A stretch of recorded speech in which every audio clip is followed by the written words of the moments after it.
And for more on the election, Kevin Healy joins me. He worked for the Inter-American Foundation for over 2 decades, and he's written 2 books on development in Bolivia. Welcome to the show. Thank you.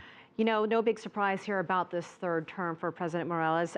Congratulations are already pouring in from around the region, from many of his counterparts. What would a 3rd term mean for Bolivia and for the region? Well, a 3rd term of Evo Morales means that majority rule has been reaffirmed in this country. Before, Bolivian political parties would win with 20 or 30% of the vote, and they have to pact with another party to be able to govern the country and choose a president. With Evo Morales, it's all changed. Now they're majority victories, majority rule. 3 different terms he's had this majority vote. And so this is quite extraordinary for a democracy like Bolivia that for many years was actually driven by military coups. Bolivia had the world record for military coups, and here we are now with an indigenous leader over a majority rule, and it's quite an achievement for a country with that kind of historical background. Do you think a lot of people can relate to him? He has a sort of rags to riches story. As you mentioned, he comes from an indigenous tribe. What is it about him that people appreciate there in Bolivia, that he has such a large portion of that vote? Right, I think his youthful kind of energy that he extends around the country. He visits several projects, regions every day. He flies all over the country. He wants to be with the people, for the people. He's very charismatic in the way he carries out these visits. His speeches have a great deal of attraction, appeal to the indigenous peoples particularly. And so he is just a man of the people. I mean, it really captures that, I think, his whole personality and his way of being president. Bolivia has also had a strong economy in recent years, and a lot of people do give him credit for that. What are some of his priorities looking ahead to this new term? Well, I think looking ahead, he wants to include more people into the benefits of the capitalist system, the socioeconomic benefits. More people, he wants to include people who have been excluded. He's set a record for Latin American governments for this past 4 years for bringing more people into the socioeconomic benefits and out of marginality, out of poverty. He wants to continue that. There are more and more people he would like to include that are still excluded, still living in poverty, and so he's going to try to keep these policies going, high economic growth with social equity. Lots of social and political inclusion.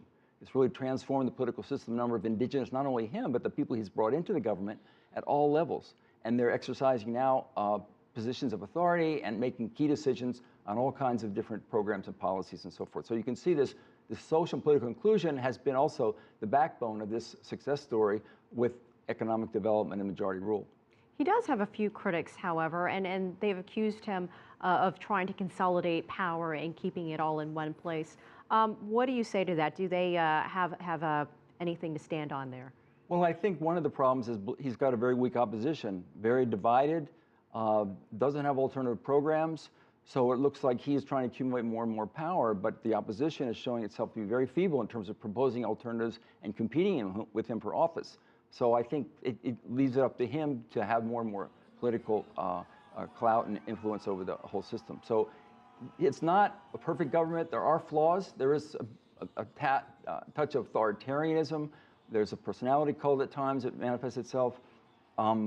Sometimes there's not as a respect for the opposition as there should be.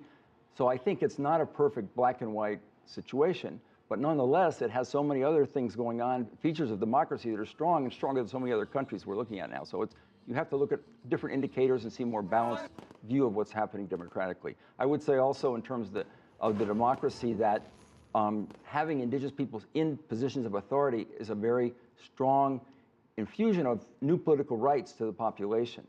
And one of these rights has been extended to women in bowler hats and pleated skirts who are now in all kinds of levels of authority and decision-making in the ministries. You never saw this before in Bolivia. It's broken a kind of quasi-apartheid that existed before in the country.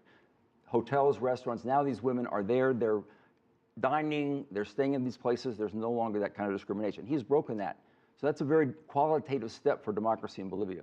Does that perhaps set as an example for some of the other countries in Latin America that also have indigenous populations, that they see this and maybe can... I think it's a powerful example, and it's one that's actually working, and it's viable, and it's also part of a growth strategy, so people don't think that infusion of these people are going to pull the economy down, pull the political system down. There are all kinds of stereotypes about reckless, populist, indigenous leaders, and this is breaking that stereotype, and it's giving more confidence into the leadership of indigenous peoples at all levels. In countries like Peru, Ecuador, which have large indigenous populations, a lot similar to Bolivia's with the Aymara, the Quechua, and so forth. They can learn a lot from this if they pay close attention to what's going on in this country, because they suffer some of the same discrimination, the barriers to full participation in citizens and in the economy.